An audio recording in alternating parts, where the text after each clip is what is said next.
Bismillahirrahmanirrahim. Assalamualaikum warahmatullahi wabarakatuh. Perkenalkan, nama saya Riki Rahman dengan NIM 191910101052. Pada kesempatan kali ini, saya akan menjelaskan tentang cara kerja transformator satu fasa dan transformator tiga fasa.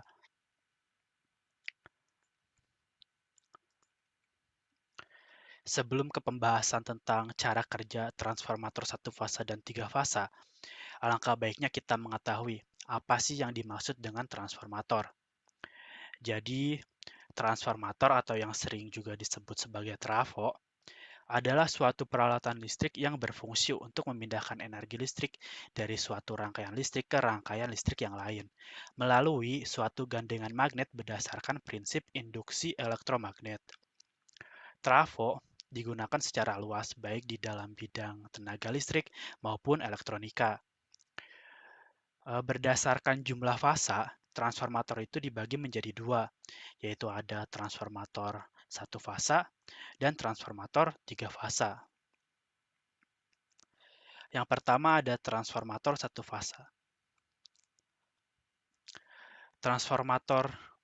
Transformator satu fasa adalah perangkat listrik yang menerima daya AC satu fasa dan mengeluarkan AC satu fasa juga.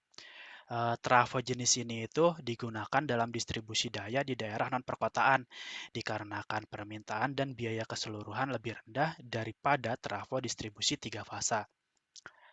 Nah, ini merupakan gambar dari transformator satu fasa. Lalu ada cara kerja transformator satu fasa.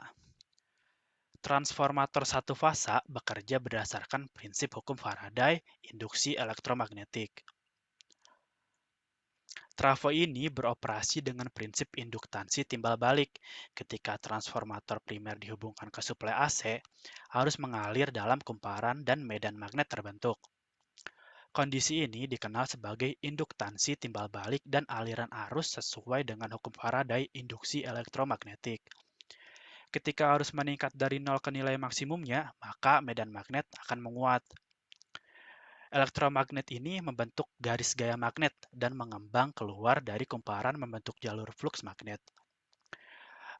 Kedua belitan dihubungkan oleh fluks magnet. Kekuatan medan magnet yang dihasilkan di inti bergantung pada jumlah belitan pada belitan dan jumlah arus. Fluks dan arus magnet berbanding lurus satu sama lain. Jadi ketika garis fluks magnet mengalir di sekitar inti, ia melewati belitan sekunder, maka akan menginduksi tegangan di atasnya. Nah, ini itu merupakan gambar prinsip kerja transformator satu fasa. Hukum Faraday digunakan untuk menentukan tegangan yang diinduksi melintasi kumparan sekunder. Nah, ini merupakan hukum Faraday, yang dimana N adalah jumlah lilitan kumparan. Frekuensinya sama pada belitan primer dan sekunder.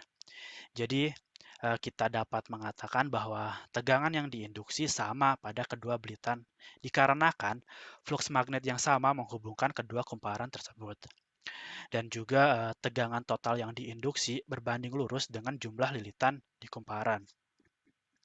Nah, yang kedua ini ada transformator tiga fasa. Nah, sesuai dengan namanya ya, jadi transformator tiga fasa itu merupakan transformator yang bekerja pada tegangan yang memiliki tiga buah fasa. Sebuah transformator tiga fasa ini secara prinsip sama dengan sebuah transformator satu fasa. Perbedaan yang paling mendasar adalah pada sistem kelistrikannya, yaitu sistem satu fasa dan yang ini tiga fasa. Nah, cara kerja transformator tiga fasa. Gambar di bawah ini menunjukkan transformator tiga fasa, di mana tiga inti ditempatkan pada jarak 120 derajat dari satu sama lain. Gambar ini disederhanakan untuk hanya menampilkan belitan primer dan hubungannya ke catu daya tiga fasa. Ini ya gambarnya. Segera setelah suplai tiga fasa dieksitasi, arus IR, IY, dan IB dibawa oleh belitan primer dan dengan demikian menginduksi fluks R, Y, dan B secara individual di setiap inti. Kaki tengah akan membawa jumlah semua fluks, dan kaki tengah menggabungkan semua kaki sebuah inti. Misalnya, jika jumlah arus IR plus IY plus IB adalah 0 dalam sistem 3 fasa, maka jumlah ketiga flux juga menjadi 0, sehingga kaki tengah tidak membawa flux. Oleh karena itu, melepas kaki tengah tidak ada bedanya untuk kondisi trafo lainnya. Sekian penjelasan dari saya. Mohon maaf apabila ada kekurangan dan perkataan yang kurang berkenan. Wabillahi taufiq wal hidayah. Wassalamualaikum warahmatullahi wabarakatuh.